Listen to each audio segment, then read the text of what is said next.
Hello, അസ്സലാമു അലൈക്കും വറഹ്മത്തുള്ളാ. ഫിറോസ് കുന്നംപറമ്പിലാണ്. ഒരുപാട് സന്തോഷം ഉള്ള ഒരു വിഷയവും ഒപ്പം തന്നെ അതിനെ തുടർന്ന് ഉണ്ടായ കുറച്ച് കാര്യങ്ങളൊക്കെ നിങ്ങളോട് സംസാരിക്കാനാണ് ഞാനിപ്പോൾ ലൈവിൽ വന്നിട്ടുള്ളത്. മിനിഞ്ഞാന്ന് വൈകുന്നേരത്ത് പട്ടാമ്പിയിലുള്ള മുഹമ്മദ് നച്ചീം എന്ന 12 വയസ്സുകാരനായ ഒരു കുട്ടിയുടെ വീഡിയോ ഞാൻ പോസ്റ്റ് ചെയ്തിട്ടുണ്ടായിരുന്നു. ആ കുട്ടിയുടെ ലിവർ മാറ്റിവെക്കണം എന്നുള്ളതാണ്. അതുമല്ലാതെ 7 ദിവസം ആണ് ആ കുട്ടിക്ക് ആശുപത്രി കൊടുത്ത സമയം. 2 ആഴ്ചത്തിനുള്ളിൽ മാറ്റിവെക്കണം എന്ന് പറഞ്ഞപ്പോൾ ഞാൻ അവരുടെ മുന്നിലേക്ക് എത്തുന്നത് വെറും 7 ദിവസം മാത്രം ഗ്യാപ്പുള്ള സമയത്താണ്. അങ്ങനെ നമ്മൾ ആ വീഡിയോ എടുത്ത് ആ വീഡിയോ നിങ്ങളുടെ മുന്നിലേക്ക് ഞാൻ പോസ്റ്റ് ചെയ്തപ്പോൾ ഏകദേശം ഇന്ന് രാവിലെ തന്നെ എനിക്ക് തോന്നുന്നു ഒരു 1.5 ദിവസം കൊണ്ട് അല്ലേ, ഒരു 10-40 മണിക്കൂർ കൊണ്ട് തന്നെ ഈ കൊറോണ എന്ന മഹാമാരിയിൽ എല്ലാവരും കയ്യിലൊന്നുമില്ലാതെ ബുദ്ധിമുട്ടുന്ന ഈ സമയത്ത് പോലും ആ കുഞ്ഞിൻ്റെ വീഡിയോ കണ്ടപ്പോൾ നിങ്ങളെല്ലാവരും കൂടി ചേർന്ന് ഈ ചുരുങ്ങിയ സമയം കൊണ്ട് ആ കുട്ടിക്ക് 28 ലക്ഷം രൂപയാണ് ആ കുട്ടിയുടെ ലിവർ മാറ്റിവെക്കുന്നതിന് വേണ്ടി നിങ്ങളൊക്കെ നൽകിയത്. ഒരുപാട് സന്തോഷമുണ്ട്. നന്മ അത് മരിച്ചിട്ടില്ല, അതെന്നും നിലനിൽക്കുക തന്നെ ചെയ്യും. കാരണം അത് മനുഷ്യൻ്റെ ജീവനോട് ചേർന്ന ഒന്നാണ്. വേദനിക്കുന്ന, വിഷമിക്കുന്ന, ബുദ്ധിമുട്ടുന്നവരെ കാണുമ്പോൾ നമ്മുടെ മനസ്സിന് ഒരു വിങ്ങൽ ഉണ്ടാവുന്നുണ്ടെങ്കിൽ, നമ്മുടെ മനസ്സിന് അത് കാണുമ്പോൾ ഒരു സങ്കടം വരുന്നുണ്ടെങ്കിൽ അത് നന്മയുള്ള ഒരു മനുഷ്യൻ്റെ ലക്ഷണങ്ങളാണ്. അത്തരം നന്മയുള്ളവർ ഇന്നും ജീവിച്ചിരിക്കുന്നുണ്ട്. അതുകൊണ്ടാണ് ആ കുട്ടിക്ക് ഈ ഒരു സമയത്ത് എത്രമാത്രം ക്രൈസിസ് ഉള്ള, ഇത്രമാത്രം ബുദ്ധിമുട്ട് സഹിക്കുന്ന ഈ ഒരു സമയത്ത് പോലും നിങ്ങളെല്ലാവരും സഹായിച്ചത്. പക്ഷേ ആ കുട്ടിക്ക് പണം കിട്ടാതിരിക്കാൻ, ആ കുട്ടിക്ക് ചികിത്സ കിട്ടാതിരിക്കാൻ, ആ കുട്ടിയുടെ അക്കൗണ്ടിലേക്ക് പണം വരാതിരിക്കാൻ എന്തൊക്കെ ചെയ്യാൻ സാധിക്കുമോ ആ വഴികളൊക്കെ ചില ആളുകൾ ഈ ഒരു സമയം കൊണ്ട് ചെയ്തുകൊണ്ടേയിരുന്നു.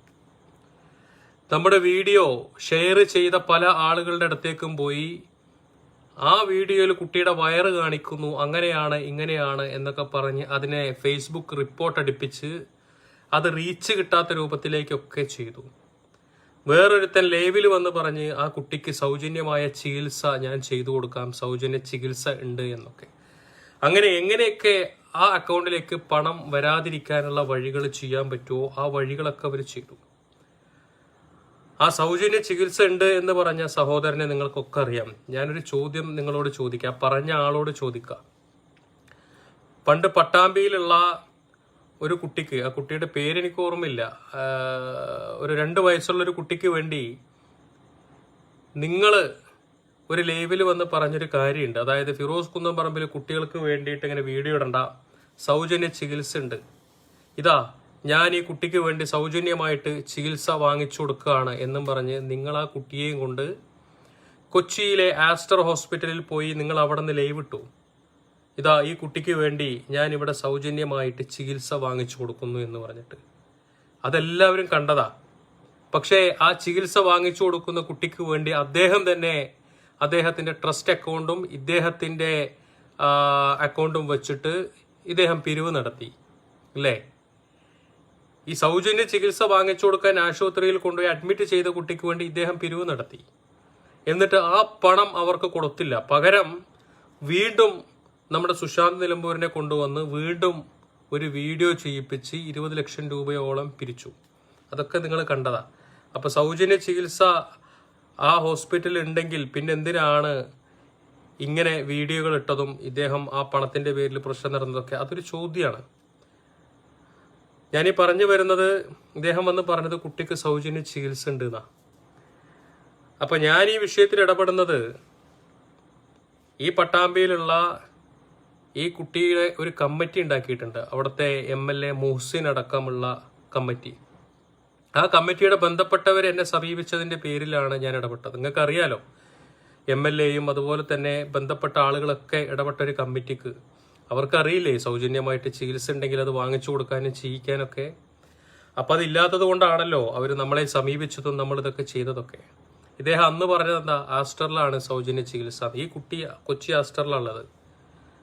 ഈ കൊച്ചി ആസ്റ്ററിൽ ഈ കുട്ടി ഉള്ളുമ്പോൾ അദ്ദേഹം പറഞ്ഞെന്താ, നമ്മൾ മറ്റൊരു കുട്ടിയുടെ കാര്യം പറഞ്ഞെന്താ, നിങ്ങൾ ഏത് കേസാണെങ്കിലും കൊച്ചി ആസ്റ്ററിലേക്ക് കൊണ്ടുവന്നു, ഞാൻ സൗജന്യമായിട്ട് വാങ്ങിച്ചു കൊടുക്കാമെന്ന് അന്ന് എൻ്റെ അടുത്ത് ഫോണിലൂടെ നിങ്ങൾ കേട്ടിട്ടുണ്ടോ? ഞാൻ പൂക്കോട്ടൂർ പോകുമ്പോൾ എൻ്റെ അടുത്ത് ഫോണിലൂടെ സംസാരിച്ചൊരു സംഭാഷണം, ഏത് കേസാണെങ്കിലും ആസ്റ്ററിലേക്ക് വിട്ടോ, ഞാൻ വിളിച്ചു പറഞ്ഞുകൊണ്ട് എന്നൊക്കെ പറഞ്ഞ് നിങ്ങൾ കേട്ടിട്ടുണ്ടോ? അപ്പൊ ഈ കുട്ടി ആസ്റ്ററിലായിരുന്നപ്പോൾ ഇദ്ദേഹം പറയാ സൗജന്യ ചികിത്സ ആസ്റ്ററിലല്ല ജിപ്മറിലാണ്, അങ്ങോട്ട് പോവാൻ. അപ്പോ ഇവരുടെ ഉദ്ദേശം എന്താന്ന് വെച്ചാൽ നമ്മൾ ചാരിറ്റി പ്രവർത്തനം ചെയ്യരുത്, നമ്മളങ്ങനെ ജനങ്ങളുടെ മുന്നിൽ വലിയ ആളാവണ്ട എന്നുള്ള രീതിക്കൊക്കെയാണ് ഇവർ ചെയ്യുന്നത്. ഞാൻ ഇന്നും പറയാറുള്ളത്, ഇവിടെ ഞാൻ ചെയ്താലും ചെയ്തിട്ടില്ലെങ്കിലും ആര് ചെയ്താലും ചെയ്തിട്ടില്ലെങ്കിലും പടച്ചോൻ്റെ ഒരു തീരുമാനമുണ്ട്. ആ തീരുമാനം വളരെ കൃത്യമായിട്ട് നടപ്പാവുക തന്നെ ചെയ്യും. അതുകൊണ്ടാണ് ഈ കുട്ടിയുടെ വിഷയത്തിൽ ഫണ്ട് വരാതിരിക്കാൻ, ആ കുട്ടിയുടെ ചികിത്സയ്ക്ക് ഫണ്ട് വരാതിരിക്കാൻ ഇത്രയും മോശമായ കളികളൊക്കെ നിങ്ങൾ കളിച്ചിട്ട് പോലും ആ അക്കൗണ്ടിലേക്ക് ചുരുങ്ങിയ മണിക്കൂറുകൾ കൊണ്ട് 28 ലക്ഷം രൂപ വന്നത്. നാളെ തിങ്കളാഴ്ചയാണ് അക്കൗണ്ട് ക്ലോസ് ചെയ്യും. അക്കൗണ്ട് ക്ലോസ് ചെയ്താൽ അതിൻ്റെ PDF അടക്കം ഫേസ്ബുക്കിൽ പോസ്റ്റ് ചെയ്യും. എനിക്ക് എൻ്റെ ഫേസ്ബുക്കിനകത്തുള്ള പുതിയതായിട്ട് വന്ന കുറേ സുഹൃത്തുക്കളുണ്ട്. ആ സുഹൃത്തുക്കളോടാണ് പറയാറുള്ളത്, നിങ്ങളോടൊക്കെ പറയാനുള്ളത്, നിങ്ങളോടൊക്കെ ഇത്തരം ആളുകൾ നിരന്തരമായിട്ട് പറഞ്ഞു പരത്തുന്ന ഒരു കാര്യമുണ്ട്. ഫിറോസ് കുന്നംപറമ്പിൽ വീഡിയോ ചെയ്യുന്നു, കണക്ക് കാണിക്കുന്നില്ല, ബാലൻസ് വരുന്ന ഫണ്ടിലാണ് ഫിറോസ് കുന്നംപറമ്പിലെ കളി, അതാണ് അടിച്ചു മാറ്റുന്നത് എന്നൊക്കെ നിങ്ങളോട് പറയാറുണ്ട്. പക്ഷേ എൻ്റെ പ്രിയപ്പെട്ടവരോട് പറയാനുള്ളത്, ഞാൻ ഏത് വീഡിയോ ചെയ്താലും കൃത്യമായി അതിൻ്റെ കണക്കും കാര്യങ്ങളൊക്കെ അതിനുശേഷം ഈ വീഡിയോയിൽ അപ്ലോഡ് ചെയ്യാറുണ്ട്. നിങ്ങൾ നോക്കിയാൽ കാണാം. ഞാൻ ആരുടെ വീഡിയോ ചെയ്താലും അതിലെത്ര വന്നു എന്നുള്ളത് കൃത്യമായി പോസ്റ്റർ അടിച്ച് അപ്പം തന്നെ പോസ്റ്റ് ചെയ്യാറുണ്ട്. വീതിച്ചു കൊടുക്കുന്നതാണെങ്കിൽ നിങ്ങൾക്കറിയാലോ, ഒരാൾക്ക് 25 ലക്ഷം രൂപയാണ് വേണ്ടി വരുന്നത്. 25 ലക്ഷം രൂപ വേണ്ടി വരുന്ന ഒരാൾക്ക് ചിലപ്പോൾ 24 മണിക്കൂർ കൊണ്ട്, ഇതിപ്പോൾ നിങ്ങൾക്കറിയാം, നമ്മൾ വെള്ളിയാഴ്ചയാണ് ഈ കുട്ടിയുടെ പോസ്റ്റ് ചെയ്തത്, ശനിയാഴ്ച ഫണ്ട് ആവുന്നേ ഉള്ളൂ, ഞായറാഴ്ചയാണ് ഇന്ന്. ഒരു പക്ഷേ ഈ 2 ദിവസം കൊണ്ട് ബാങ്ക് ഇല്ലാത്ത ദിവസം കൂടുതൽ ഫണ്ട് വന്നാൽ ബാങ്ക് ഉള്ള ദിവസമേ ക്ലോസ് ചെയ്യാൻ പറ്റുള്ളൂ. അങ്ങനത്തെ ഘട്ടം വരുമ്പോഴാണ് എക്സസ് മണി, കൂടുതലായിട്ടുള്ള പൈസ ചില രോഗികൾക്ക് വരിക. അപ്പോൾ അങ്ങനെ വരുമ്പോൾ മാത്രമാണ് മറ്റുള്ള രോഗികൾക്ക് നമ്മളിത് കൊടുക്കാറുള്ളത്. അതായത് 25 ലക്ഷം വേണ്ട രോഗിക്ക് ഒരു പക്ഷേ 50 ലക്ഷം വന്നാൽ അവരോട് പറയും, ഒരു 30 ലക്ഷം കഴിച്ച് ബാക്കി 20 ലക്ഷം മറ്റു രോഗികൾക്ക് കൊടുത്തൂടെ, അല്ലേ? അങ്ങനെ ആ 20 ലക്ഷം അവരുടെ മുന്നിൽ വെച്ച്, അതല്ലെങ്കിൽ അവിടെ കമ്മിറ്റി ഉണ്ടെങ്കിൽ അവരുടെ മുന്നിൽ വെച്ച് അവരോട് പറഞ്ഞ് നമ്മുടെ മുന്നിലേക്ക് വരുന്ന രോഗികളുടെ കൃത്യമായ അഡ്രസ്സും അക്കൗണ്ട് നമ്പറും ഇവരുടെ കയ്യിൽ കൊടുത്തിട്ടോ, അതല്ലെങ്കിൽ ഇവരോട് പറഞ്ഞ് മനസ്സിലാക്കിയിട്ടോ നമ്മൾ അക്കൗണ്ട് ബൈ അക്കൗണ്ട് ആയിട്ടാണ് ട്രാൻസ്ഫർ ചെയ്യുന്നത്, പണം വാങ്ങിയിട്ടല്ല. ഇവരുടെ അക്കൗണ്ടിൽ നിന്നാണ് രോഗിയുടെ അക്കൗണ്ടിലേക്ക് കൊടുക്കാറുള്ളത്. ഇത്രയും കൃത്യമായിട്ട് എല്ലാ കാര്യങ്ങളും ലൈവിൽ വന്ന് പറഞ്ഞിട്ടാണ് കാര്യങ്ങൾ ചെയ്യാറുള്ളത്. പുതുതായിട്ട് എൻ്റെ ഫ്രണ്ട്സ് ലിസ്റ്റിലേക്ക് വന്ന ആളുകളോട് പറയാനുള്ളതാണ്, ഞാൻ തുടങ്ങിയ അന്ന് മുതൽ ആർക്കൊക്കെ വീഡിയോ ചെയ്തിട്ടുണ്ടോ അതിൻ്റെയൊക്കെ എത്ര വന്നു, ആർക്ക് കൊടുത്തു, എങ്ങനെ കൊടുത്തു എന്നുള്ളതൊക്കെ അതിനകത്തുണ്ട്. 1-2 ആളുകൾ ഇതുമായി ബന്ധപ്പെട്ട് എന്നോട് ചോദിച്ചപ്പോൾ ഞാൻ അവരോട് പറഞ്ഞു, നിങ്ങൾ കയറി നോക്ക്. അപ്പം ഞാൻ എന്നിട്ട് പഴയതിൻ്റെയൊക്കെ ലിങ്കുകൾ ഇട്ട് കൊടുത്തു ഇതിൻ്റെയൊക്കെ. അപ്പോൾ അവർക്ക് മനസ്സിലായി, ആ ശരിയാണല്ലോ, ഓരോന്നിൻ്റെ കൃത്യമായിട്ട് വന്നതും പോയതൊക്കെ ഇതിൽ കൊടുത്തിട്ടുണ്ടല്ലോ. ഇതെന്നും ചെയ്യാറുണ്ട്. പക്ഷേ നിരന്തരമായിട്ട് എന്നെ ആക്രമിച്ചുകൊണ്ടിരിക്കുകയാണ്. ഫിറോസ് കുന്നംപറമ്പിൽ കള്ളനാണ്, ഫിറോസ് കുന്നംപറമ്പിൽ ചാരിറ്റി തട്ടിപ്പുകാരനാണ് എന്ന് വരുത്തി തീർക്കാനുള്ള ഒരു ശ്രമം നടന്നുകൊണ്ടേയിരിക്കുന്നുണ്ട്. എൻ്റെ ജീവിതത്തിൽ ഈ 4-5 വർഷമായിട്ട് ഞാൻ ചാരിറ്റി പ്രവർത്തനം ചെയ്തിട്ട് ഒരാൾ പോലും എന്നെ കുറ്റപ്പെടുത്തിയിട്ടില്ല. ഒരു രോഗി പോലും ഫിറോസ് കുന്നംപറമ്പിൽ അവരുടെ കയ്യിൽ നിന്നും ഒരു ചായ വാങ്ങിച്ചു കുടിച്ചു എന്ന് പറഞ്ഞിട്ടില്ല. എൻ്റെ വാഹനത്തിന് ഡീസൽ അടിക്കാൻ പോലും ഒരാളിൽ നിന്നും 1 രൂപ വാങ്ങിച്ചിട്ടില്ല. അവർക്ക് ബാലൻസ് വരുന്നതാണെങ്കിലും അതല്ലാത്തതാണെങ്കിലും അതൊക്കെ അവരുടെ കയ്യിൽ തന്നെയാണ്. അവർ മുഖാന്തരമാണ് മറ്റുള്ളവർക്ക് കൊടുക്കാറുള്ളത്. അല്ലാതെ എൻ്റെ ആവശ്യങ്ങൾക്കായിട്ട് 1 രൂപ പോലും വാങ്ങിയിട്ടില്ല. പിന്നെ ചോദിക്കുക, അപ്പൊ ഫിറോസ് കുന്നംപറമ്പിൽ എങ്ങനെ ജീവിക്കുന്നു? നിങ്ങളൊക്കെ ജീവിക്കുന്നത് പോലെ തന്നെയാണ് ഞാനും ജീവിക്കുന്നത്. അതല്ലാതെ രോഗികളുടെ പണം എടുത്തിട്ട് ഞാൻ ജീവിക്കേണ്ട ഗതികേട് എനിക്ക് വന്നിട്ടില്ല. ഇപ്പോഴും പറയുന്നു, ഒരു രോഗി പോലും ഫിറോസ് കുന്നംപറമ്പിൽ അവൻ്റെ പണം എടുത്തുവെന്നോ അല്ലെങ്കിൽ കുറ്റപ്പെടുത്തുകയോ ചെയ്തിട്ടില്ല. പക്ഷേ ഒരു രോഗി മാത്രം, അല്ലേ, ഒരു കുടുംബം മാത്രം എനിക്കെതിരെ ആരോപണവുമായിട്ട് വന്നു. അതാരാ? നിങ്ങൾക്കറിയാം, ഈ അടുത്ത ദിവസം വയനാടുള്ള ഒരു കേസാണ്. സഞ്ജുവിൻ്റെ ഭാര്യയും കുട്ടിയും അവർ വന്ന് പറഞ്ഞ്, ഞങ്ങളുടെ കുട്ടിയുടെ ബാലൻസ് വന്ന സംഖ്യ ആർക്കാണ് കൊടുത്തത് എന്ന് ഞങ്ങൾക്കറിയില്ല. നിങ്ങളൊക്കെ കണ്ടല്ലോ ആ ലൈവ്, അല്ലേ? കരഞ്ഞുകൊണ്ട് വന്നില്ലേ ഫിറോസ് കുന്നംപറമ്പിൽ മോശക്കാരനാണെന്ന് പറഞ്ഞിട്ട്? കരഞ്ഞുകൊണ്ട് ലൈവിൽ വന്നില്ലേ? എനിക്കെതിരെ പരാതി കൊടുത്തു, ബാങ്ക് സ്റ്റേറ്റ്മെന്റ് എടുത്തു, പോലീസുകാരും ബന്ധപ്പെട്ട ആളുകളെ എൻക്വയറി നടത്തി. കൃത്യമായി അത് രോഗികളുടെ കൈകളിലേക്ക് എത്തിയിട്ടുണ്ട്, അല്ലേ? പക്ഷേ അവിടെ നടന്നത് ആസൂത്രിതമായ ഒരു നീക്കമായിരുന്നു. അതായത് എനിക്കെതിരെ ഒരു ഇരയെ കിട്ടാൻ വേണ്ടി ഇങ്ങനെ ഓടി നടക്കുന്നവരുടെ കൈകളിലേക്ക് എനിക്കെതിരെ ആരോപണം ഉന്നയിക്കാൻ ഒരു ഇരയെ അവർക്ക് കിട്ടി. ഈ പറയുന്ന ഹക്കീമാണെങ്കിലും സലീലാണെങ്കിലും അതുപോലെ തന്നെ ഹൈദറിനാണെങ്കിലും ഒരു ഇരയെ കിട്ടി. ആ ഇരയായിരുന്നു അവരെ വെച്ച് കളിക്കേണ്ട നാടകങ്ങളൊക്കെ ആ വയനാട്ടിൽ 2 ദിവസം അവർ കളിച്ചു. അവിടുത്തെ SP ഓഫീസിൽ പരാതി കൊടുക്കുന്നു, ചാനലുകാരെ വിളിക്കുന്നു, അത് ചെയ്യുന്നു, ഇത് ചെയ്യുന്നു, അങ്ങനെ എല്ലാം നാടകങ്ങളാണ്. വെൽ പ്ലാനിങ് നാടകങ്ങൾ കളിച്ചു. പക്ഷേ എന്ത് ചെയ്യുമ്പോഴും നിങ്ങൾ മനസ്സിലാക്കേണ്ടത്, പടച്ചോൻ എത്ര വലിയ നമ്മൾ കേട്ടിട്ടുണ്ടോ, ഒരു കൊലപാതകം ചെയ്ത് കഴിയുമ്പോൾ ആ പ്രതിയെ പിടിക്കാനുള്ള ഒരു തെളിവ് എവിടെയെങ്കിലുമൊക്കെ അവശേഷിക്കും എന്ന് നിങ്ങൾ കേട്ടിട്ടുണ്ടോ? എന്ന പോലെ നിങ്ങൾ എനിക്കെതിരെ സഞ്ജയ് വിഷയത്തിൽ ഇത്തരം കളികളൊക്കെ കളിച്ചപ്പോഴും കൃത്യമായി ഞാൻ ലൈവിൽ വന്ന് കാര്യങ്ങൾ പറഞ്ഞപ്പോഴും അത് മനസ്സിലാകാത്ത കുറേ ആളുകളുണ്ടായിരുന്നു, ഈ എതിർഭാഗത്ത് നിൽക്കുന്ന ആളുകളുടെ കൂടെ നിന്ന ആളുകൾ. അത്തരം ആളുകളോട് മനസ്സിലാക്കാൻ വേണ്ടി പറയാണ്, ഞാൻ ചെയ്യുന്നത് ഒരു നല്ല കാര്യമാണ്. എൻ്റെ രാഷ്ട്രീയം നിങ്ങൾ നോക്കണ്ട, ചെയ്യുന്ന നന്മ എന്താണ് എന്ന് നിങ്ങൾ നോക്കിയാൽ മതി. ഇപ്പോൾ പട്ടാമ്പിയിലെ വിഷയം തന്നെ നിങ്ങൾക്കറിയാം. അത് ആ കുട്ടിയും ആ കുടുംബവും ഏത് രാഷ്ട്രീയ പാർട്ടിയാണെന്ന് എനിക്കറിയില്ല. പക്ഷേ അവിടുത്തെ MLA മൂസിൻ ഉൾപ്പെടുന്ന കമ്മിറ്റി പറഞ്ഞ കേസാണ് ഞാൻ ചെയ്തത്. അവിടെ ഞാൻ രാഷ്ട്രീയം നോക്കിയിട്ടില്ല. പക്ഷേ സഞ്ജയിൻ്റെ വിഷയത്തിൽ നടന്നത് വലിയ ഒരു ഗൂഢാലോചനയും എന്നെ കള്ളനാക്കാനുള്ള ഒരു കളി. ഇത് സഞ്ജയിൻ്റെ വിഷയത്തിൽ മാത്രമല്ല, നിരന്തരമായിട്ട് ഈ ടീമുകൾ ഇത്തരം കളികൾ കളിച്ചുകൊണ്ടേയിരിക്കുന്നുണ്ട്.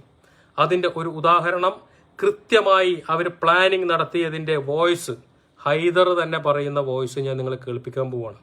നിങ്ങളത് കേൾക്കുമ്പോൾ നിങ്ങൾക്ക് മനസ്സിലാവും എന്താണ് ഇവർ ഇത്ര കാലം ഈ പൊതുസമൂഹത്തോട് കാണിച്ചത്, എന്തിനാണ് ഈ പൊതുസമൂഹത്തെ ഇവർ പൊട്ടം കളിപ്പിക്കുന്നത്, ആരെയാണ് ഇവർ വിഡ്ഢികളാക്കുന്നത്. കേട്ടോ നിങ്ങളിതാ. പിന്നെ അത് മാത്രമല്ല വേറൊരു വിഷയം കൂടി ഞാൻ പറഞ്ഞുതരാം. ഈ സഞ്ജുവിന്റെ വൈഫിന്റെ കഴുത്തിലും കാലുമായിട്ട് 10-15 പവന് ഇവളുടെ കഴുത്തിലും കാലുണ്ട്. അന്ന് പിന്നെ ഞങ്ങൾ പറഞ്ഞാണ്, ലൈവിലൊക്കെ പോകുമ്പോൾ ഇങ്ങനെ വലിയ വലിയ മാലയൊക്കെ ഇട്ടിട്ട് പിന്നെ നിങ്ങൾ ലൈവിൽ പോകുമ്പോൾ ആളുകൾ ശ്രദ്ധിക്കും, നിങ്ങൾ പിന്നെ പട്ടിണിയാണ്, പ്രശ്നങ്ങളാണ്, കുഞ്ഞിക്ക് പിന്നെ പ്രോട്ടീൻ കൊടുക്കാനൊന്നും ഇല്ല എന്നൊക്കെ പറഞ്ഞിട്ട് പോകുമ്പോൾ പ്രശ്നമാണെന്ന് പറഞ്ഞിട്ട് ഞങ്ങളന്ന് ഇവളുടെ കഴുത്തിൽ നിന്നൊക്കെ മാലയും വളയും ഒക്കെ എടുത്തിട്ട് ബാഗിലിട്ടതാണ്. പിന്നെ ഒക്കെ സ്വർണ്ണത്തിന്റെയാണ്. ഈ പറഞ്ഞ ചാരിറ്റിയിൽ നിന്ന് ഈ പറഞ്ഞ ഫിറോസ് കുന്നംപറമ്പിൽ ലൈവിട്ടിട്ടും മറ്റുള്ള ആളുകളുടെ ലൈവിട്ടൊക്കെ വാങ്ങിയെടുത്താണ്. ഇവൾക്ക് കുഞ്ഞിനെ ചികിത്സ കൊടുക്കണമെന്നോ കുഞ്ഞിനോടുള്ള കമ്മിറ്റ്മെന്റ് ഒന്നും ഇല്ല. ഇവര് ഫുഡൊക്കെ ഡെലിവറി ചെയ്യിപ്പിച്ചിട്ടാണ് കഴിക്കുന്നത്. ഇവർ വീട്ടിലൊന്നും ഭക്ഷണം ഒന്നും ഉണ്ടാക്കൂല. അങ്ങനെ ഒരുപാട് പ്രശ്നങ്ങളുള്ള ഒരാളാണ്. നിങ്ങൾക്കത് അറിയാത്തത് കൊണ്ടാണ് നിങ്ങൾ ഈ സഞ്ജയുടെ വിഷയത്തിൽ വലിയ സംഭവമായിട്ടും സഞ്ജയുടെ കൂടെ നിൽക്കുന്നത്, സഞ്ജയിനെ കൂടെ നിൽക്കണം എന്നൊക്കെ പറയുന്നത്, അവർക്ക് അവർക്ക് എന്തെങ്കിലും കൊടുക്കണമെന്നൊക്കെ പറഞ്ഞാൽ അവർക്ക് ഒരു 10 രൂപ കൊടുക്കുന്നതോട് ഞാൻ യോജിക്കൂല. കാരണം അവൻ അത്ര കണ്ട് ക്രിമിനലാണ് എന്നുള്ളത് ഞാൻ അനുഭവിച്ചറിഞ്ഞ ഒരു കാര്യമാണ്. അവനോട് പറഞ്ഞാൽ നിന്നെ അടക്കം ഞാൻ കൊടുക്കുമെന്ന് പറഞ്ഞാണ് ഇവൻ സലീലിന്റെ വീഡിയോ എടുത്തിട്ട് പുറത്തു വിട്ടു. എന്തൊക്കെ തെണ്ടിത്തരവൻ ചെയ്തു. അവനെ സഹായിക്കുന്ന ആളുകളൊക്കെ അവന്റെ മുമ്പിൽ ഒരൊറ്റ ലക്ഷ്യം, അവനക്ക് വലിയ കാറ് വേണം, ആ കാറിൽ പിന്നെ സഞ്ചരിക്കണം, വാടക എടുത്തിട്ടേ പോവുള്ളൂ, കാറല്ലാതെ മറ്റൊരു വാഹനം ഉപയോഗിക്കൂല, ബസ്സിൽ പോകൂല, എന്തൊക്കെയോ പ്രശ്നങ്ങൾ. എന്തായാലും ഞാൻ അത് ചർച്ച ചെയ്യുന്നില്ല, ഞാൻ പറഞ്ഞതേ ഉള്ളൂ. മനസ്സിലായില്ലേ? ഇവരന്ന് കളിച്ചത് വലിയൊരു നാടകമാണ് എന്ന് ഇവരുടെ വായിൽ തന്നെ വന്നു. അതായത് ആ ലൈവിലേക്ക് ഇവന്റെ ഭാര്യയെ കൊണ്ട് നിർത്തുമ്പോൾ കയ്യിലും കഴുത്തിലുണ്ടായിരുന്ന മാലയും വളയൊക്കെ അഴിപ്പിച്ച് ബാഗിനകത്തേക്ക് വെപ്പിച്ചു. എന്നിട്ട് വളരെ സാധുവിനെ പോലെ നിർത്തിയിട്ടാണ് വീഡിയോ ചെയ്തത്. ഞാൻ പറയേണ്ട ആവശ്യമില്ല, നിങ്ങൾ കേട്ടല്ലോ. ഈ രീതിക്കൊക്കെയുള്ള കളികളാണ് അവർ കളിച്ചത്. ഇപ്പോഴും അത് കളിച്ചുകൊണ്ടിരിക്കുന്നുണ്ട്. ഇപ്പോഴും നിരന്തരമായിട്ട് ആ ശ്രമങ്ങൾ നടത്തിക്കൊണ്ടിരിക്കുന്നുണ്ട്. ഞാൻ ഇന്നും പറയുന്നുണ്ട്, എൻ്റെ ജീവിതത്തിൽ ഞാൻ ചെയ്ത ചാരിറ്റി പ്രവർത്തനത്തിൽ ഒരു രോഗിയുടെയും ഒരു രൂപ പോലും ഞാൻ വാങ്ങിച്ചിട്ടില്ല. എൻ്റെ ആവശ്യങ്ങൾക്ക് ഞാൻ എടുത്തിട്ടില്ല. ആ ഒരു സത്യം മനസ്സിലുള്ളത് കൊണ്ട് തന്നെയാണ് നിങ്ങൾ എന്ത് ആരോപണങ്ങൾ ഉന്നയിച്ചാലും എത്ര തന്നെ നിങ്ങൾ പരാതി കൊടുത്താലും ഞാൻ ഇങ്ങനെ പോകണമെന്നുകൊണ്ട് നിങ്ങൾ ചെയ്തോ അല്ലേ? നിങ്ങൾ ചെയ്തില്ലേ എനിക്കെതിരെ? 3 വർഷമായില്ലേ എനിക്കെതിരെ അന്വേഷണങ്ങൾക്ക് നിങ്ങൾ പരാതി കൊടുക്കാൻ തുടങ്ങിയിട്ട്? എല്ലാ ഡിപ്പാർട്ട്മെൻറ്റും അന്വേഷണങ്ങളുമായിട്ട് വന്നു. അന്വേഷിക്കാൻ വന്ന ഡിപ്പാർട്ട്മെൻറ്റുകളൊക്കെ ഇവരെഴുതി കൊടുത്തു, ഇന്ന രോഗിയുടെയാണ് ബാലൻസ്. എല്ലാ ബാലൻസ് വാങ്ങിച്ച രോഗികളുടെ വീട്ടിലേക്കും കേരളത്തിൻ്റെ ബന്ധപ്പെട്ട പോലീസുകാരും എല്ലാവരും പോയി. എന്തിനാ? തിരുവനന്തപുരത്തെ ജുനൈദ ഉണ്ടല്ലോ, നിങ്ങൾ പറഞ്ഞല്ലോ, അവരുടെ വീട്ടിൽ വരെ പോയി എല്ലാവരെയും നേരിൽ കണ്ട് പോലീസ് മൊഴിയെടുത്തു. കൃത്യമായി അവരുടെ ബാങ്ക് സ്റ്റേറ്റ്മെൻറ്റുകൾ പരിശോധിച്ചു. കൃത്യമായി വീതിച്ചു കൊടുത്ത ആളുകളെ വിളിച്ചു പരിശോധിച്ചു. എല്ലാം ചെയ്തു. എന്നിട്ട് എന്താ ഉണ്ടായത്? നിങ്ങൾ പറഞ്ഞ ഏതെങ്കിലും ഒരു ശതമാനത്തിൽ ഫിറോസ് കുന്നംപറമ്പിലിനെ കൊടുക്കാൻ നിങ്ങളെ കൊണ്ട് സാധിച്ചോ? അത് സാധിക്കാത്തത് വേറൊന്നുമല്ല, ഞാൻ എന്നും പറയുന്നത് തന്നെയാണ്. മറ്റുള്ളവൻ്റെ പണം ഞാൻ എടുത്തിട്ടില്ല, ഞാൻ എടുക്കൂല. എൻ്റെ കയ്യിലേക്ക് ഏൽപ്പിച്ചത് അത് കൃത്യമായി ആളുകൾക്ക് വീതിച്ചു കൊടുത്തിട്ടേ ഉള്ളൂ. എന്തിനാണ് എന്നെ എങ്ങനെ ദ്രോഹിക്കുന്നത്? ഹൈദറാണെങ്കിലും എല്ലാവരോടും എനിക്ക് ചോദിക്കാനുള്ളതാണ്. നിങ്ങൾക്കൊക്കെ ഉമ്മയും മക്കളും സഹോദരങ്ങളൊക്കെ ഇല്ലേ? നിങ്ങളൊരു മനുഷ്യനല്ലേ? നിങ്ങളിടയ്ക്ക് പറയുന്നുണ്ടല്ലോ ഞാൻ ഏതൊക്കെ പള്ളി കമ്മിറ്റിയിലൊക്കെ ഉള്ള ആളാണെന്നൊക്കെ. ഈ പള്ളി കമ്മിറ്റിയിലൊക്കെ ഉള്ള ആളാണോ ഇതുപോലുള്ള നാടകങ്ങളൊക്കെ പലരെയും കൊണ്ട് കളിപ്പിച്ചിട്ട് ഈ നന്മ ചെയ്യുന്നതിനെ ഇല്ലാതാക്കാൻ നോക്കുന്നത്? നിങ്ങളൊക്കെ മനുഷ്യനല്ലേ? ഇങ്ങനെയൊക്കെയാണോ ചെയ്യുക? ഒന്ന് ആലോചിച്ച് നോക്ക് നിങ്ങൾ. ഏതെങ്കിലും രോഗികൾക്ക് സഹായം കിട്ടുന്നതിനെ ഇല്ലാതാക്കുക, എന്നിട്ട് ഞാനാണ് ശരി എന്ന് വരുത്തി തീർക്കാൻ ശ്രമിക്കുക. ഇതാ നിങ്ങൾ അന്ന് ചെയ്ത സഞ്ജുവിൻ്റെ വിഷയത്തിലെ വോയിസ് ക്ലിപ്പാണിത്. അതുപോലെ തന്നെ എനിക്ക് പറയാനുള്ളത് എൻ്റെ പ്രിയപ്പെട്ട കോൺഗ്രസിൻ്റെ പ്രവർത്തകരോടാണ്. കാരണം കോൺഗ്രസ് പ്രസ്ഥാനത്തിനെതിരെ ഫിറോസ് കുന്നംപറമ്പിൽ നിരന്തരമായിട്ട് അനാവശ്യമായ കാര്യങ്ങൾ സംസാരിക്കുന്നു എന്ന രീതിയിലേക്ക് പല രീതിയിലുള്ള പോസ്റ്ററുകളും വോയിസുകളും പല ആളുകളും എഴുതി അയക്കുന്നുണ്ട്. കഴിഞ്ഞ ദിവസം ഒരു 2 ദിവസം മുൻപ് ഇങ്ങനെ ഒരു പോസ്റ്റർ നിങ്ങളെല്ലാവരും കണ്ടിട്ടുണ്ടാവും. ഇങ്ങനെ ഒരു പോസ്റ്റർ ഉണ്ടായിരുന്നു. അതായത് തോൽവിക്ക് പിന്നിൽ കോൺഗ്രസിന്റെ ഗ്രൂപ്പിസമാണ് എന്നൊക്കെ ഫിറോസ് പറഞ്ഞു എന്നും പറഞ്ഞിട്ടുള്ളൊരു സാധനം. സത്യത്തിൽ ഈ പോസ്റ്ററെ മീഡിയ വണ്ണിന്റെ എംബ്ലം വെച്ച് ഈ പറയുന്ന എൻ്റെ ശത്രുക്കളായ അതല്ലെങ്കിൽ എന്നെ ഇല്ലാതാക്കാൻ ശ്രമിക്കുന്ന ആളുകൾ ക്രിയേറ്റ് ചെയ്തുണ്ടാക്കിയൊരു സാധനമാണ്. കാരണം ഞാൻ അപ്പം തന്നെ മീഡിയ വണ്ണിലേക്ക് വിളിച്ചു. ഞാൻ ചോദിച്ചു അവരോട്, നിങ്ങൾ എന്താണ് ഇങ്ങനൊരു സാധനം? അപ്പോൾ അവർ പറഞ്ഞത് വായിക്കാൻ. ഞാനത് വായിച്ചു കൊടുത്തു. അവർ നോക്കിയിട്ട് പറയും, ഇങ്ങനൊരു സാധനം ഞങ്ങൾ പോസ്റ്റ് ചെയ്തിട്ടില്ല, മീഡിയ വൺ ഇങ്ങനെ ചെയ്തിട്ടേ ഇല്ല. അപ്പോൾ പിന്നെ ഇത് എവിടെ നിന്നാണ് വരുന്നത്? അപ്പോൾ ഇത്തരത്തിലുള്ള പോസ്റ്ററുകൾ അടിച്ചുണ്ടാക്കി ഈ കോൺഗ്രസിൻ്റെ ഇടയിലും UDFന്റെ ഇടയിലും ഫിറോസ് കുന്നംപറമ്പിൽ എന്താ പറയുക, കാര്യം കഴിഞ്ഞപ്പോൾ നിങ്ങളെ ചവിട്ടിത്താഴ്ത്തുന്ന അല്ലെങ്കിൽ മോശക്കാരനാക്കുന്ന ഒരാളാണ് എന്ന് വരുത്തി തീർക്കാനുള്ള ഒരു ശ്രമം കൂടി നടക്കുന്നുണ്ട്. ഇങ്ങനെ പല രീതിയിലും കഴിഞ്ഞ ദിവസം നിങ്ങൾ ഏഷ്യാനെറ്റിന്റെ എംബ്ലം വെച്ചിട്ടും എനിക്കെതിരെ ഇതുപോലൊരു പോസ്റ്റർ അടിച്ചിറക്കി. അതുപോലെ തന്നെ എൻ്റെ ഫേസ്ബുക്ക് പ്രൊഫൈലും അതുപോലെ എൻ്റെ പേരും വെച്ചിട്ട് ഞാൻ ചാറ്റ് ചെയ്ത പോലെ ചാറ്റ് ഹിസ്റ്ററി ഉണ്ടാക്കുക. എന്തൊക്കെ ദ്രോഹമാണെന്നറിയോ ഇവർ ചെയ്യണത്? ഈ രീതിക്കൊക്കെ സമൂഹത്തിന്റെ മുന്നിലേക്ക് പ്രചരണങ്ങൾ നടത്തിയിട്ട് ഈ നടത്തുന്നതൊക്കെ എന്നെ അതല്ലെങ്കിൽ മറ്റുള്ളവരുടെ മുന്നിൽ മോശക്കാരനാക്കിയിട്ട് ഇല്ലാതാക്കുക എന്നുള്ളതിൻ്റെ ചുരുക്കമാണ്. പക്ഷെ എനിക്കൊന്നേ പറയാനുള്ളൂ, ഈ ചാരിറ്റി പ്രവർത്തനം എൻ്റെ തൊഴിലല്ല. ഇത് എൻ്റെ മനസ്സിന് സന്തോഷം കിട്ടുന്നത് കൊണ്ട് മാത്രം ഞാൻ ചെയ്യുന്നതാണ്. രാവിലെ എഴുന്നേൽക്കുമ്പോൾ എൻ്റെ വീടിൻ്റെ മുന്നിലേക്ക് കരഞ്ഞുകൊണ്ടുവരുന്ന ആളുകൾക്ക് അവൻ്റെ കണ്ണീര് തുടക്കാൻ എന്നെ കൊണ്ട് കഴിയുമെങ്കിൽ അതൊരു വലിയൊരു നന്മയാണ്, അല്ലെങ്കിൽ അതൊരു ആശ്വാസമായി കണ്ട് മാത്രം ചെയ്യുന്നതാണ് ഞാൻ. അതല്ലാതെ ഇതിനകത്ത് എനിക്ക് പ്രത്യേകിച്ച് ഒരു ഇതൊന്നുമില്ല. ഒരുപാട് ആളുകൾ പല കാര്യങ്ങളും പറഞ്ഞു വരാറുണ്ട്, കഴിയുന്നതൊക്കെ ചെയ്തു കൊടുക്കാറുണ്ട്. ഇതിങ്ങനെ നിലനിന്നാലേ ചെയ്യാനും കഴിയുള്ളൂ. അപ്പോൾ ആ നിലനിൽപ്പിനെ ഇല്ലാതാക്കാനുള്ള ശ്രമങ്ങളാണ് ഇത്തരം ആളുകൾ ഇങ്ങനെ നിരന്തരമായിട്ട് ചെയ്തുകൊണ്ടിരിക്കുന്നത്. പിന്നെ ഈ എന്ത് വീഡിയോ ചെയ്യുമ്പോഴും സൗജന്യ ചികിത്സ അത് ഇത് എന്നൊക്കെ പറയുമ്പോൾ നിങ്ങളൊരു കാര്യം ചെയ്താൽ മതി, നിങ്ങൾ തന്നെ ഒരു പോസ്റ്റർ ഇറക്കിക്കൂടെ? ഇത്തരം കുട്ടികൾക്ക് സൗജന്യ ചികിത്സയ്ക്ക് എന്നെ സമീപിക്കൂ എന്ന് പറഞ്ഞിട്ട് ആരാണോ സൗജന്യ ചികിത്സ കൊടുക്കുന്നതെന്ന് വെച്ചാൽ അത് എന്നിട്ട് ഇതെന്താന്ന് പറയുക, ഇത് പറയുക ഈ രോഗികളെ വിളിച്ചാൽ അവരെ കിട്ടൂല, ഫോണിൽ കിട്ടൂല, ലൈവിൽ വന്നിട്ട് സൗജന്യ ചികിത്സ ഞാൻ തരാമെന്ന് പറയാം, രോഗികളെ വിളിച്ചാൽ ഫോൺ ഓഫായിരിക്കും. അതായത് ഈ മേഖലയെ ഇല്ലാതാക്കുക എന്നുള്ളതാണ് ചുരുക്കം. ആർക്കെങ്കിലുമൊക്കെ നല്ലത് ചെയ്ത് പൊയ്ക്കോട്ടെ, നിങ്ങൾ എന്തിനാണ് അതിനെ ഇല്ലാതാക്കാൻ ശ്രമിക്കുന്നത്? ഇപ്പോഴും ഞാൻ പറയുന്നു, നിങ്ങൾ 3 കൊല്ലമായിട്ട് എനിക്കെതിരെ എവിടേക്കോ പരാതികൾ കൊടുത്തു, എല്ലാ പരാതികളും അന്വേഷിച്ചു അല്ലേ? കൊടുത്തവർക്ക് അറിയാലോ എവിടെയൊക്കെ കൊടുത്തു എന്നുള്ളത്. നിങ്ങൾക്കത് വാങ്ങിച്ചൂടെ, ചോദിച്ചൂടെ, നോക്കിക്കൂടെ? ഒന്നും ഉണ്ടായില്ല. ഇനിയും നിങ്ങൾ കൊടുക്കണം, കൊടുത്തുകൊണ്ടേയിരിക്കണം. കാരണം അതെനിക്കും നല്ലതാ.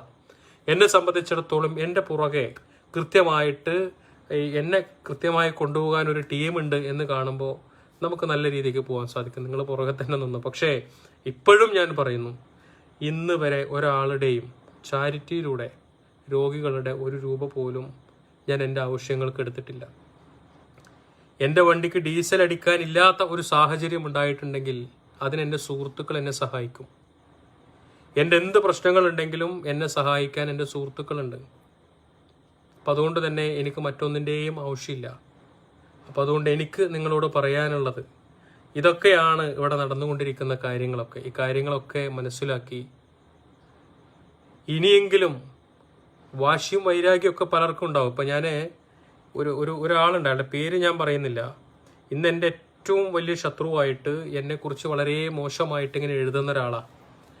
അപ്പം ഞാൻ അദ്ദേഹവുമായിട്ട് നോക്കിയപ്പോൾ എന്ത് പ്രശ്നം കൊണ്ടാണ് ഞങ്ങൾ തമ്മിൽ ഇടഞ്ഞത് നോക്കിയപ്പോൾ ഒരു ദിവസം അദ്ദേഹത്തിൻ്റെ വീട്ടിലേക്ക് ഭക്ഷണം കഴിക്കാൻ വിളിച്ചപ്പോൾ പാതി വരെ പോയിട്ട് എനിക്ക് പിന്നെ അങ്ങോട്ട് പോകാൻ കഴിഞ്ഞില്ല.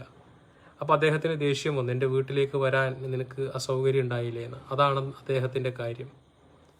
അതുപോലെ കഴിഞ്ഞ ദിവസം ഒരു പട്ടാമ്പിയിൽ ഞാൻ നിങ്ങളോട് പറഞ്ഞിട്ടുണ്ടാവും, അദ്ദേഹത്തിൻ്റെ മകളുടെ കല്യാണവുമായി ബന്ധപ്പെട്ട് സ്ഥലം വിൽക്കാൻ വേണ്ടിയിട്ട് എന്നോട് ആരെങ്കിലും ഉണ്ടോ എന്ന് ചോദിച്ചു. പക്ഷേ എനിക്കത് ശ്രദ്ധിക്കാൻ കഴിഞ്ഞില്ല. അപ്പോൾ കല്യാണത്തിൻ്റെ സമയം എത്തിയപ്പോൾ അദ്ദേഹം എന്നെ വിളിച്ചിട്ട് പറഞ്ഞു, ഞാനൊരു കാര്യം പറഞ്ഞപ്പോൾ നിനക്ക് ചെയ്തു തരാൻ കഴിഞ്ഞില്ലല്ലോ, നിന്നെ നീ നശിക്കുന്നത് വരെ ഞാൻ നിന്നെ വെറുതെ വിടൂല എന്ന് പറഞ്ഞു. ഇവിടുത്തെ ശത്രുത ഉണ്ടാവുന്നതിൻ്റെ പ്രധാന വിഷയം ഒന്നിതാണ്. ഒന്ന്, സഹായം കിട്ടിയത് കുറഞ്ഞു പോയ ചില ആളുകൾ, അതല്ലെങ്കിൽ സഹായം അഭ്യർത്ഥിച്ചിട്ട് സഹായം കൊടുക്കാൻ കഴിഞ്ഞിട്ടില്ലെങ്കിൽ അത്തരം ആളുകൾ.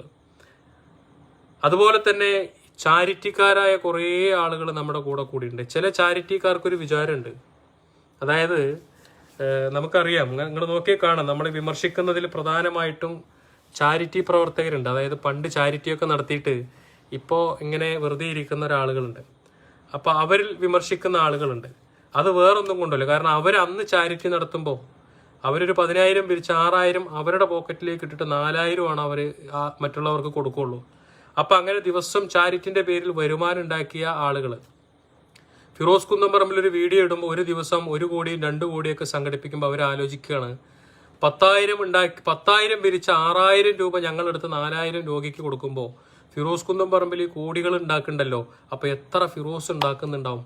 ആ ഒരു ചിന്തയാണ് സത്യത്തിൽ അവരെ എനിക്കെതിരെ തിരിഞ്ഞ് ഇതാക്കാനുള്ള അവരുടെ ഒരു തോന്നൽ. നിങ്ങൾ മനസ്സിലാക്കേണ്ടത്, നിങ്ങൾ ചിന്തിക്കുന്നതും നിങ്ങൾ പ്രവർത്തിക്കുന്നത് പോലെയല്ല ഞാൻ പ്രവർത്തിക്കുന്നത്. എൻ്റെ രീതി വേറെയാണ്. അതുകൊണ്ടാണ് നിങ്ങൾ ഇത്രയൊക്കെ എനിക്കെതിരെ ശ്രമങ്ങൾ നടത്തി. നിങ്ങൾ എവിടെയൊക്കെ കൊടുത്തത്? പ്രധാനമന്ത്രിക്ക്, അതുപോലെ തന്നെ കേന്ദ്ര ഏജൻസികൾക്ക്, അതുപോലെ തന്നെ കേരളത്തിൻ്റെ മുഖ്യമന്ത്രിക്ക്, എല്ലാവർക്കും നിങ്ങൾ 2-3 വർഷമായിട്ട് നിരന്തരം പരാതി അയക്കുന്നില്ലേ? അല്ലേ? ചില്ലറ പരാതിയാണോ നിങ്ങൾ അയക്കണത്? ഫിറോസ് കുന്നംപറമ്പിൽ 100-150 അക്കൗണ്ടുകളിലേക്ക് കള്ളപ്പണം കൊണ്ടുവരുന്നു. ആ കള്ളപ്പണം രാജ്യദ്രോഹ പ്രവർത്തനത്തിന് വേണ്ടി ചെലവഴിക്കുന്നു. ഇത് എഴുതുമ്പോൾ കൃത്യമായിട്ട് നമ്മുടെ ഏജൻസികൾ അന്വേഷിക്കും അല്ലേ? ഇവരൊക്കെ ഇത് അന്വേഷിച്ചതാ. എന്നിട്ട് എന്താ ഉണ്ടായത്? അപ്പം എനിക്ക് പറയാനുള്ളത്, ഞാൻ ഒരാളുടെ ഒന്നും എടുത്തിട്ടില്ല, ഇനി എടുക്കൂല. അതുകൊണ്ട് തന്നെ എൻ്റെ ഈ പ്രവർത്തനങ്ങളുമായിട്ട് മുന്നോട്ട് പോകും. എനിക്ക് എന്നെ എതിർക്കുന്ന ആളുകളോട് നിങ്ങളുടെ മനസ്സിന് കുറച്ചെങ്കിലും മനസ്സാക്ഷി ഉണ്ടെങ്കിൽ നിങ്ങൾ എൻ്റെ കൂടെ ഒന്നും നിൽക്കണ്ട. പക്ഷേ ഈ ചെയ്യുന്ന നന്മയെ ഇല്ലാതാക്കരുത് എന്നുള്ള ഒരു അപേക്ഷ മാത്രമാണ് എനിക്ക് നിങ്ങളോടൊക്കെ വെക്കാനുള്ളത്. കാരണം ഏതെങ്കിലുമൊക്കെ പാവങ്ങളാണ് അവരൊക്കെ. ഒരു വഴിയില്ലാത്തത് കൊണ്ടല്ലേ അവർ ഈ കരഞ്ഞ് പിടിച്ച് എൻ്റെയും നിങ്ങളുടെയൊക്കെ മുന്നിലേക്ക് ഇങ്ങനെ വരുന്നത് അല്ലേ? ഓരോ ആളുകളുടെ അവസ്ഥ നിങ്ങൾ മനസ്സിലാക്കണം. എത്ര ബുദ്ധിമുട്ടിയാണെന്നറിയോ ഇവരൊക്കെ. നിങ്ങൾ നോക്ക്, ഇന്ന് വന്ന ഒരു താത്തയുടെ ഒരു വാർത്ത കേട്ടോ നിങ്ങളെ? ഇതാ, നാളെ ഞങ്ങളെ വീട്ടിലേക്കൊന്ന് വരട്ടെ. ഞാനാണ് ബുഷറാണ് ഐസല്ലി അസുഖമുള്ളത്. ഞാൻ നാളെ നിങ്ങളെ വീട്ടിലേക്കൊന്ന് വരട്ടെ ഓട്ടോറിക്ഷ വിളിച്ചിട്ട്. ഞാൻ വീട്ടിലിപ്പോ ആരെയും നോക്കണില്ല, കൊറോണയും കാര്യങ്ങളായിട്ട് വീട്ടിലേക്ക് നോക്കണം. കണ്ടോ, ഇതിപ്പോഴത്തെ ഒരു അവസ്ഥയാണ്. ഇപ്പം ഞാൻ അവരോട് പറഞ്ഞു, ഞാനിപ്പോൾ വീട്ടിലേക്ക് ആരെയും വരുത്തുന്നില്ല, കൊറോണയും കാര്യങ്ങളൊക്കെ അല്ലേ, അപ്പം അത് കഴിഞ്ഞിട്ട് നമുക്ക് നോക്കാം. ഇതൊരു രോഗിയുടെ, ഇതൊരു കുടുംബത്തിൻ്റെ അവസ്ഥയാണ്. ഇതുപോലെ എത്ര ആളുകളാണെന്നറിയോ ഈ വിഷമിച്ചിരിക്കുന്നത്. പോട്ടെ, ആരെങ്കിലുമൊക്കെ ഏതെങ്കിലുമൊക്കെ രീതിയിൽ അവർ രക്ഷപ്പെടട്ടെ, ആരെങ്കിലുമൊക്കെ അങ്ങോട്ടും ഇങ്ങോട്ടുമൊക്കെ സഹായിക്കട്ടെ. നിങ്ങൾ എന്തിനാണ് ഇത്തരം ആളുകളെയൊക്കെ ഇല്ലാതാക്കാനും തകർക്കാനും നിങ്ങൾ നോക്കുന്നത്? നിങ്ങളെ കൊണ്ട് ഒരാളെ സഹായിക്കാൻ കഴിയില്ലെങ്കിൽ നിങ്ങൾ സഹായിക്കണ്ട, നിങ്ങൾ നിങ്ങളുടെ കുടുംബം നോക്കി മുന്നോട്ട് പോവുക. മറിച്ച് ആ സഹായിക്കുന്നതിനെ പോസ്റ്റ്മോർട്ടം ചെയ്യാനും ആ ആളുകളെ സോഷ്യൽ മീഡിയയിലൂടെ നിങ്ങൾ തെറി വിളിക്കാനും അവരെ കള്ളനാക്കാനും അവരുടെ കുടുംബത്തെ അവഹേളിക്കാനൊക്കെ നിങ്ങളിങ്ങനെ നടക്കുമ്പോൾ അതത്ര നല്ല രീതിയല്ല എന്ന് എനിക്ക് പറയാനുള്ളൂ. ഇതിന് പ്രത്യേകിച്ചൊന്നുമില്ല. ഇതൊക്കെ ഇത്തരം ആളുകളൊക്കെ ഈ ഭൂമിയിൽ അനുഭവിക്കാതെ പോകൂല എന്നുള്ളതാണ്. എന്താണെങ്കിലും ഈ 2-3 കാര്യങ്ങൾ നിങ്ങളോട് സംസാരിക്കാനാണ് വന്നത്. നമ്മുടെ ചാരിറ്റി പ്രവർത്തനം നിങ്ങൾ തകർക്കാൻ നോക്കിയത് എന്താണോ അത് തകരുകയേയില്ല. ഫിറോസ് കുന്നംപറമ്പിൽ ഇലക്ഷൻ കഴിഞ്ഞതിന് ശേഷം ഒരു ഗ്യാപ്പ് ഇട്ടതാണ്. കാരണം ഈ കൊറോണയും കാര്യങ്ങളൊക്കെ അല്ലേ, അതൊന്ന് കഴിയട്ടെ എന്ന് വെച്ചിട്ടാണ്. പണ്ട് എങ്ങനെയായിരുന്നോ ചാരിറ്റിയുമായിട്ട് വന്നത് അതുപോലെ തന്നെ പൂർവാധികം ശക്തിയോടുകൂടി എത്ര ആളുകളെ ഏറ്റെടുത്ത് ചെയ്യാൻ സാധിക്കും അത്രയും ആളുകളെ ഏറ്റെടുത്ത് അവർക്ക് വേണ്ടി തന്നെ ജീവിക്കും, അവരെ ചേർത്ത് പിടിക്കും, അവരുടെ പ്രശ്നങ്ങൾ തീർത്ത് മുന്നോട്ട് പോകും. ഞാൻ അന്നും പറഞ്ഞിട്ടുണ്ട്, ഇത് തുടർന്നുകൊണ്ടേയിരിക്കും. എന്നെ സപ്പോർട്ട് ചെയ്യേണ്ട ആളുകൾ സപ്പോർട്ട് ചെയ്താൽ മതി. ഞാൻ പറഞ്ഞല്ലോ, ഒരു പക്ഷേ സപ്പോർട്ട് ചെയ്യുന്നതിൻ്റെ എത്രയോ ഇരട്ടി ശത്രുക്കൾ ഉണ്ടാവുമായിരിക്കാം. പക്ഷേ നന്മയുള്ള 10 ആള് 1000 വെച്ച് കൊടുക്കാനുണ്ടെങ്കിൽ 10,000 എങ്കിലും ഒരു രോഗിക്ക് കിട്ടുമല്ലോ. അതെങ്കിലും കൊടുക്കാൻ സാധിച്ചാൽ അത് എൻ്റെ മനസ്സിന് കിട്ടുന്ന വലിയൊരു സന്തോഷവും തൃപ്തിയൊക്കെയാണ്. ഞാൻ ആ പ്രവർത്തനവുമായിട്ട് മുന്നോട്ട് പോയിക്കൊണ്ടേയിരിക്കും. കാരണം അത് എൻ്റെ ജീവിതത്തിലെ വലിയൊരു ഡെപ്പോസിറ്റാണ് ഈ നന്മ. അത് ഇവിടെ അതിനുള്ള പ്രതിഫലം കിട്ടിയോ കിട്ടിയില്ലയോ, കിട്ടേണ്ട സ്ഥലത്ത് അത് കൃത്യമായിട്ട് കിട്ടും. അവിടെ എന്നെയും നിങ്ങളെയും കൃത്യമായിട്ട് തൂക്കി നോക്കും. ആ കാര്യങ്ങളൊക്കെ നമുക്ക് പിന്നീടാവാം. അപ്പം എന്താണെങ്കിലും എൻ്റെ എല്ലാ കാര്യങ്ങളും എൻ്റെ ഫേസ്ബുക്കിനകത്തുണ്ട്. ഒരാളോടും ഒന്നും ഒളിച്ചും മറച്ചും വെച്ച് മുന്നോട്ട് പോകേണ്ടി വന്നിട്ടില്ല. അപ്പോൾ നമ്മുടെ പ്രവർത്തനങ്ങൾ നമ്മൾ നല്ല രീതിയിൽ തന്നെ മുന്നോട്ട് കൊണ്ടുപോകും. നമുക്ക് അങ്ങനെ പോകണം. എല്ലാവരും, അതായത് ഈ ചാരിറ്റിയെക്കുറിച്ച്, സോഷ്യൽ മീഡിയ ചാരിറ്റിയെ പല രീതിയിലുള്ള അപവാദങ്ങളിലൂടെ തെറ്റിദ്ധരിപ്പിച്ച് ഇങ്ങനെ വെച്ചിരിക്കുകയാണ്. നിങ്ങൾ കേട്ടല്ലോ ഇപ്പോൾ ആ ഒരു വോയിസ് ഐദറിനെ കേട്ടപ്പോൾ തന്നെ നിങ്ങൾ ഇങ്ങനെ തെറ്റിദ്ധരിപ്പിച്ച് വെച്ചിരിക്കുക. അതിൽ നിന്നൊക്കെ നിങ്ങൾ മാറി നമുക്ക് നമ്മുടെ പ്രവർത്തനങ്ങളുമായിട്ട് മുന്നോട്ട് പോകാൻ സാധിക്കണം എന്നാണ് എനിക്ക് നിങ്ങളോടൊക്കെ അഭ്യർത്ഥിക്കാനുള്ളത്. എന്താണെങ്കിലും എല്ലാവരോടും അസ്സലാമു അലൈക്കും വറഹ്മത്തുള്ളാഹി.